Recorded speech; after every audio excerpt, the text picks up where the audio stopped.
సంపద సృష్టిస్తానన్న పెద్ద మనిషి గవర్నమెంట్కి రావాల్సిన సంపద తన జోబీలేకి, తన దొంగల ముఠా జోబీలేకి పోతా ఉంది ఆ డబ్బులంతా. దానివల్ల రాష్ట్రానికి సంబంధించిన ఆదాయాలు తగ్గుతూ ఉన్నాయి. సంపద సృష్టికత దేవుడు ఎరుగు, సంపద ఆవిరి కనిపిస్తూ ఉంది. ఫిజికల్ డెఫిసిట్ టు జిఎస్డిపి అంటే రాష్ట్ర స్థూల ఉత్పత్తిలో అప్పుల శాతం.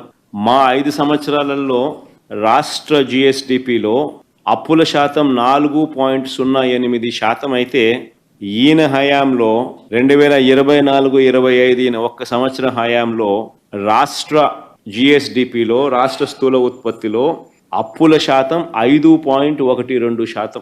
రెవెన్యూ డెఫిసిట్ టు జిఎస్డిపి అంటే రాష్ట్ర స్థూల ఉత్పత్తిలో రెవెన్యూ లోటు అంటే రెవెన్యూ ఖర్చు కోసం అప్పుల మీద ఆధారపడే పరిస్థితి. మా హయాంలో రెవెన్యూ డెఫిసిట్ టు జిఎస్డిపి 2.65% ఉంటే 5 సంవత్సరాలు కలిపితే, కోవిడ్ లాంటి మహమ్మారి ఉన్నా కూడా, మళ్ళీ ప్రత్యేకంగా చెప్పాలి నేను ఇక్కడ, కోవిడ్ లాంటి మహమ్మారి ఉన్న పరిస్థితుల మధ్య మా పర్ఫార్మెన్స్ ఇది.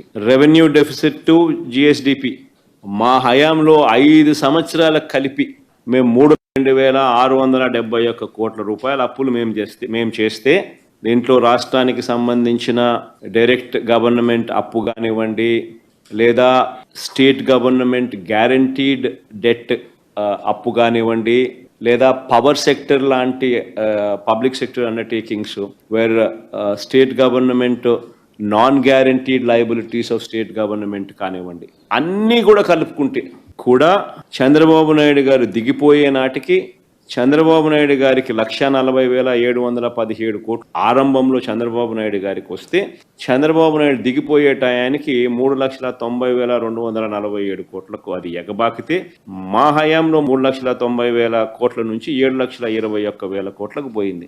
అంటే మా 5 సంవత్సరాలలో కలిపి మేము 3,32,000 కోట్లు అప్పు మేము చేస్తే, ఇక్కడ మీరు ఆలోచన చేయండి. మా 5 సంవత్సరాలు కలిపి 3,32,000 కోట్లు మేము అప్పు చేస్తే, ఒకే ఒక్క సంవత్సరం చంద్రబాబు నాయుడు గారు 2024-25 ఒకే ఒక్క సంవత్సరం అంటే ఈ 12 నెలలు తీసుకుంటే, అంటే ఈ 2 నెలలతో కూడా కలుపుకుంటే, అంటే ఈ ఏప్రిల్ మే కూడా, ఈ 2025 ఏప్రిల్ మే కూడా కలుపుకుంటే, చంద్రబాబు నాయుడు గారు చేసిన అప్పులు 1,61,301 కోటి. అంటే 48.5%. అంటే మేము 5 ఏళ్లలో చేసిన అప్పులు ఏకంగా 48.5% అప్పులు ఈయన కేవలం ఈ 12 నెలల ఈయన పాలనలో ఆయన చేసిన అప్పులు.